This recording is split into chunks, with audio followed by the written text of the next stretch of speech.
केंद्रीय गृह मंत्री अमित शाह ने कहा कि 2024 लोकसभा चुनाव में बीजेपी का कोई मुकाबला नहीं है। एक एजेंसी को दिए गए इंटरव्यू में अमित शाह ने देश के सियासी हालात समेत कई मुद्दों पर अपनी राय रखी। अडानी मुद्दे हुए शाह ने कहा कि सुप्रीम कोर्ट में मामला है, लिहाजा वो इस मुद्दे पर कुछ नहीं कह सकते। शाह ने ये भी कहा कि बीजेपी के पास छुपाने के लिए कुछ नहीं है, न ही किसी बात से डरने की जरूरत है। अभी सुप्रीम कोर्ट ने केस का संज्ञान लिया है।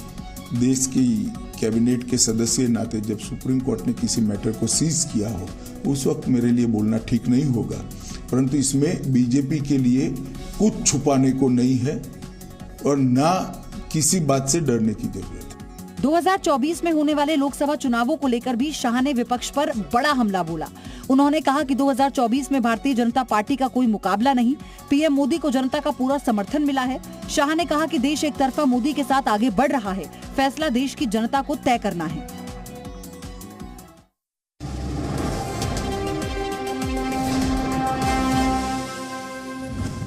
कानपुर देहात में अतिक्रमण हटाने के दौरान मां बेटी की जिंदा जलकर मौत के मामले में बड़ी कार्रवाई की गई है। मां बेटी के जिंदा जलने के मामले में 23 लोगों पर मामला दर्ज कर लिया गया है। एफआईआर में एसडीएम को भी आरोपी बनाया गया है। एफआईआर में मैंथा के एसडीएम, रूरा के थाना प्रभारी, लेखपाल, कानून गो, 3 दूसरे लेखपाल और जेसीबी ड्राइवर का नाम है।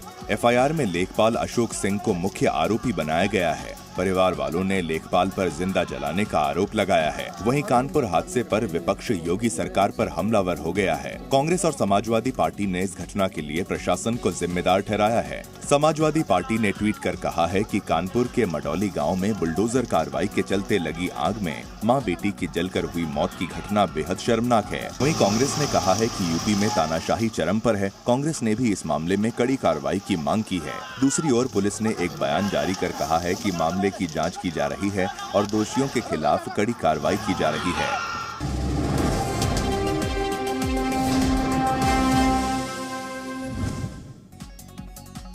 कानपुर देहात में हुए दर्दनाक हादसे के बाद लगातार सवाल उठ रहे हैं। हम आपको बताते हैं कि पूरा मामला क्या है। दरअसल अतिक्रमण हटाने के दौरान झोपड़ी में आग लगने से मां बेटी की जलकर मौत हो गई। झोपड़ी में ऐसी आग लगी कि मां बेटी जिंदा जल गए। ये दर्दनाक हादसा हुआ कानपुर देहात के रूरा में। यहाँ मड़ोली गांव में एक घर पर प्रशासन की टीम अवैध अतिक्रमण हटाने पहुंची थी। इस दौरान परिवार वालों की उनसे झड़प हो गई। आरोप है कि प्रशासन ने झोपड़ी पर बुलडोजर चलवा दिया। जैसे ही बुलडोजर झोपड़ी पर चला, उसमें आग लग गई। आग की चपेट में आने से प्रमिला नाम की महिला और उसकी बेटी की जलकर मौत हो गई। हादसे की जानकारी मिलते ही ग्रामीण आक्रोशित हो गए और पुलिस और प्रशासनिक अधिकारियों को घेर लिया। अफसर किसी तरह से अपनी जान बचाकर भागे। जानकारी मिलते ही कानपुर के एडीजी समेत कई बड़े अफसर भी मौके पर पहुंचे। गांव में भारी तनाव है। पुलिस और पीएसी की तैनाती कर दी गई है। परिजनों ने 5 करोड़ के मुआवजे की मांग की है।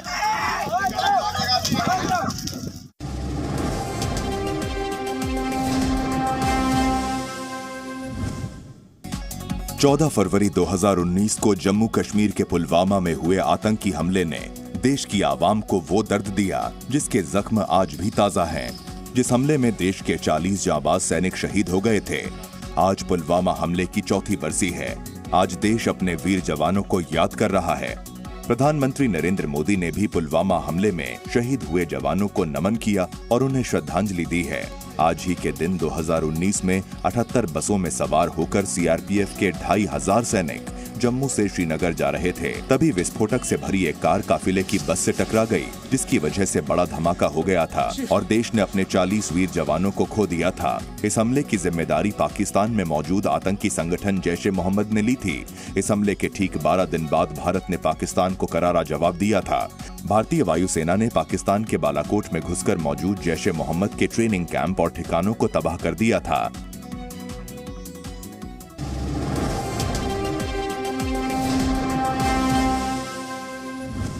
जमीयत के मंच पर जैन गुरु लोकेश मुनि के अपमान का मुद्दा थमने का नाम नहीं ले रहा है। इस मामले पर संत लोकेश मुनि ने जी न्यूज से खास बातचीत की। लोकेश मुनि ने आरोप लगाते हुए कहा कि जमीयत के अधिवेशन में उन्हें मारने की कोशिश की गई। साथ ही लोकेश मुनि ने दावा किया कि जब वो मंच से नीचे उतर रहे थे तब उनके गिरेबान पर हाथ डालने की कोशिश की गई, लेकिन वहां मौजूद पुलिस और अन्य धर्म गुरुओं ने बचाया। मेरे साथ सर्वधर्म के संत थे, आप उनसे पूछिए किस तरह से वो गिरेबान पर हाथ डालने के लिए उचक उचक करके आ रहा था। संत लोकेश ने कहा कि मंच से सभी लोग सामाजिक समरसता की बात कर रहे थे, लेकिन मदनी ने सोची समझी रणनीति के तहत विवादित बयान दिया। दरअसल दिल्ली के रामलीला मैदान में जमीयत उलेमाए हिंद के अधिवेशन में जमीयत उलेमाए हिंद के प्रमुख मौलाना महमूद मदनी ने कहा था कि अल्लाह और ओम एक हैं, जिसका जैन गुरु लोकेश मुनि ने विरोध किया था और नाराज होकर मंच छोड़ दिया था।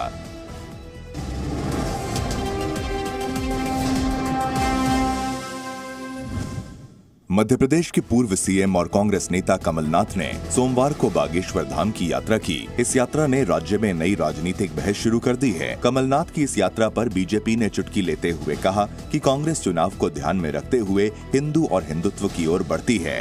कांग्रेस पर तो संगीन आरोप है हिंदुओं का विरोध करने के, और उनको मालूम है कि अब चूंकि वो एक तरफ वोट जाता है तो अब वो घाट घाट जा रहे हैं।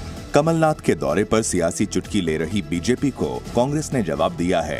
कांग्रेस का कहना है कि उसके लिए धर्म राजनीति नहीं, आस्था और विश्वास का केंद्र है। बीजेपी को हमेशा धर्म में राजनीति सूझती है। कांग्रेस पार्टी के लिए धर्म, आस्था और विश्वास का केंद्र है, और कांग्रेस पार्टी हमेशा हर धर्म का सम्मान करती है और जिसकी जो आस्था होती है वहाँ पे वो जाता है। मध्य प्रदेश में इसी साल के आखिर में विधानसभा चुनाव होने हैं। ऐसे में दोनों ही पार्टियों के बीच घमासान जोरों पर है।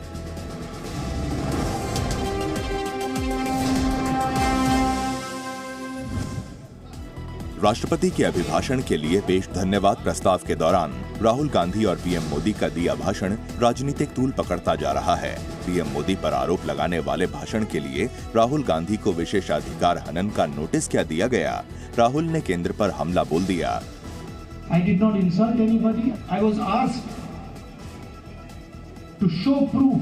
At the same time, the Prime Minister directly insults me.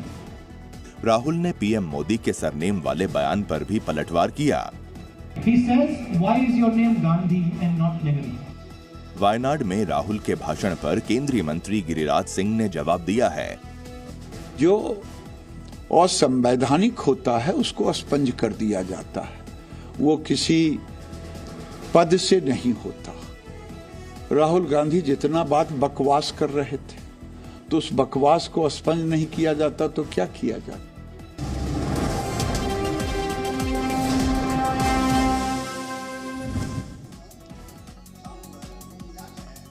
UP में वैध अवैध मदरसों के सर्वे के बाद अब मदरसों को लेकर एक नया निर्देश जारी कर दिया गया है। निर्देश जारी किया गया है कि मदरसे में कितने छात्र पढ़ रहे हैं इसकी सूची जारी की जाए। खासकर बॉर्डर वाले मदरसों में पढ़ रहे छात्रों की सूची भी मांगी गई है। अलग अलग श्रेणी में छात्रों की संख्या की सूची जल्द से जल्द अल्पसंख्यक विभाग को भेजने को कहा गया है। साथ ही इस निर्देश में यह भी कहा गया है कि मदरसों को चंदा कहां से आता है इसकी भी जानकारी दी जाए। ये निर्देश 31 जनवरी 2023 को लिखा गया था। हाल ही में यूपी में वैध अवैध मदरसों को लेकर काफी सियासी खलबली मची थी। विपक्ष ने जहां इसे राजनीतिक मुद्दा बनाया था, वहीं सरकार ने इसे मदरसों के कायाकल्प से जोड़ दिया था।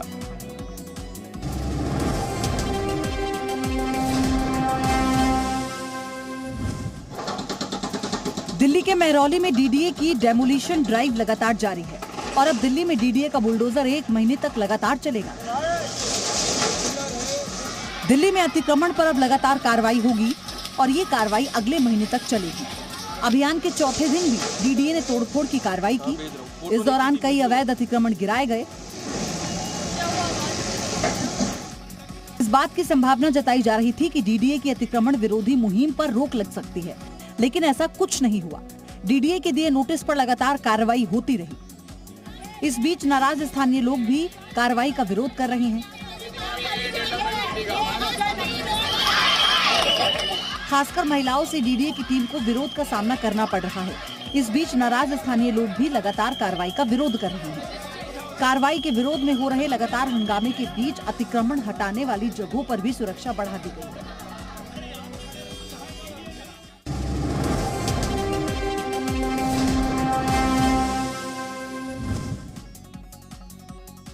बर्फ के सफेद आगोश में हिमाचल की वादियां, बर्फबारी ने मनाली, लाहौल स्पीति की खूबसूरती को और भी बढ़ा दिया है। बर्फबारी के बाद अटल टनल का नजारा देखते ही बन रहा है। तमाम इलाके और यहाँ की सड़कें बर्फ से पूरी तरह ढक गई हैं। हिमाचल प्रदेश पुलिस के जवान जो हैं यहाँ पर तैनाती पर डटे हुए हैं और जाहिर तौर पर यहाँ से गुजरने वाले लोगों की सुरक्षा की जिम्मेवारी भी जो है वो इनकी टीम पर रहती है। और किस तरीके की कंडीशन यहाँ पर है ये दिखाने के लिए हमारी टीम आज जो है वो अटल टनल पहुंची है और यहाँ पर ग्राउंड जीरो पर क्या कुछ मौजूदा तस्वीर है और किन कुछ बातों का ख्याल आपको रखना चाहिए जब भी यहाँ से गुजरें आप, ताकि आपकी सुरक्षा आपके हाथ में रहे। बर्फबारी के बाद यातायात भी प्रभावित हुआ है। मनाली में 5 से 6 फीट तक मोटी बर्फ की परत जमी हुई है।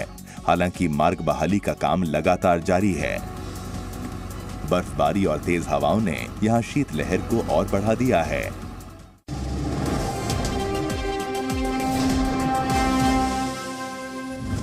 तुर्की और सीरिया में अभी भी जिंदगी बचाने की जंग जारी है। मलबे से लाशें निकाली जा रही हैं, लेकिन इसके साथ ही कुछ लोगों को नई जिंदगी भी मिल रही है। तुर्की और सीरिया में आए भूकंप ने अब तक 36,000 से ज्यादा लोगों की जान ले ली। हर तरफ सिर्फ तबाही का ही मंजर नजर आ रहा है। रिहायशी इलाके में अब सिर्फ मलबे का ढेर बना हुआ है और कई फैक्ट्रियां तबाह हो चुकी हैं। जी न्यूज की टीम इस वक्त ग्राउंड जीरो पर तुर्की में मौजूद है। यह मारश का इलाका है जो कि तुर्की में भूकंप का एपिसेंटर रहा है।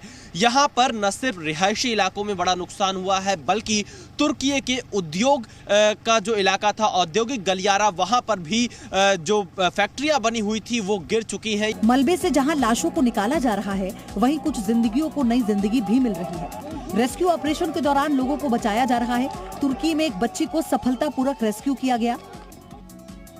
गाजियाटेप में भूकंप के बाद का मंजर कैसा रहा होगा, वो अंदाजा ट्रेन के इन डब्बों से लगाया जा सकता है।